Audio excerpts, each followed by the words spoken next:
About a year ago, Philip Hodgson and I published a book titled Think Like a UX Researcher, and at the time we put together some bonus content for people who purchased the book early.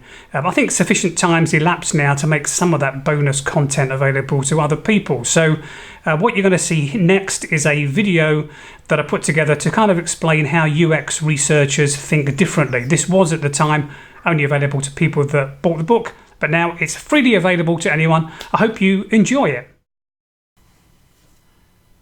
Hello, my name is David Travis, and I'm going to talk to you about 4 ways that UX researchers think differently to ordinary folk. So the topic I want to discuss is what makes an effective UX researcher? So Philip and I have worked with hundreds of UX researchers over the years, and we've studied the ones who really made a success of it. And what is it that you think makes an effective UX researcher? Stop for a moment and think. Well, before we started our investigation, we assumed it would be because they had very high levels of technical skills. For example, they knew how to run an effective usability test and analyse the data. But as we dug deeper, we came across many people with great technical skill who couldn't really make a fist of it as UX researchers. We also saw people whose technical skills weren't the best, but they were good enough to be successful UX researchers.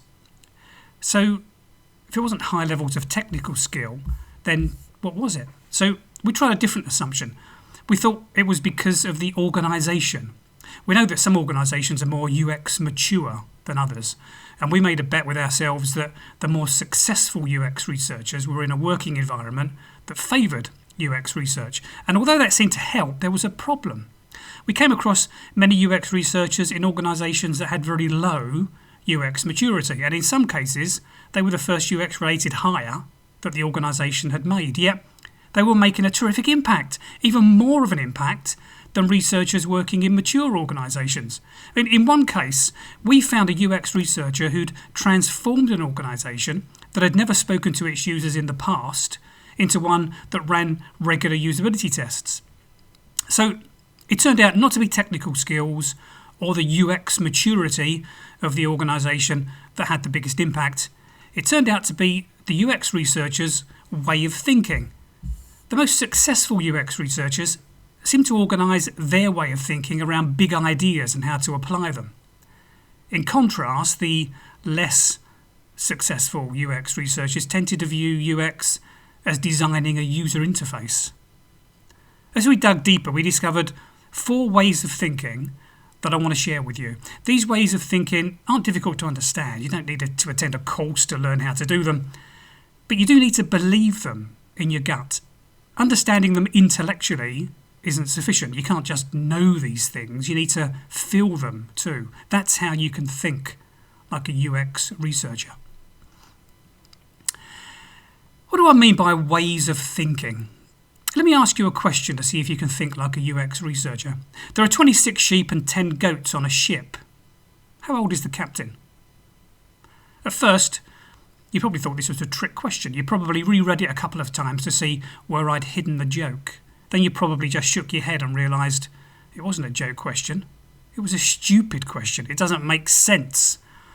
Now, most adults have enough expertise to realise that this problem is unsolvable, but many 10-year-olds don't realise this at all. More than 3/4 of the children in one study attempted to provide a numerical answer to this problem. They read the problem and then immediately asked themselves, how should I apply the arithmetic skills I've been taught? These kids asked themselves, should I add, subtract, multiply or divide? What they didn't do was ask themselves if the problem made sense. As one 10-year-old child explained after giving the answer of 36, well, you need to add or subtract or multiply in problems like this, and this one seemed to work best if I add. Here's another question. You want to understand the user needs for a new product. Would you run a survey or a focus group? This one doesn't sound so stupid, does it? Perhaps in your head you're leaning to one or other choice. But in fact, this question is equally illogical. No UX researcher worth their salt would run a survey or a focus group to understand user needs. The correct answer here is neither. I'll explain why later. But why is that? How can you think like a UX researcher and spot illogical questions like these? Well, before I introduce these 4 ways of thinking, I want you to do a product evaluation activity for me. This is so we can think through what we mean by a good and a bad user experience. Imagine you've joined a firm that wants to create a new kind of potato peeler. They want their potato peeler to have the best user experience on the market. They've asked you to evaluate 3 competing designs and identify the best one so they can build on its strengths. This first one, Peeler A, you've probably used yourself in the past. This second one, Clamps to the Table. And this third one is like a salad spinner. You turn it on and it bashes the skins off potatoes. Which of these do you think would have the best user experience? Take a break before the next video and make a decision.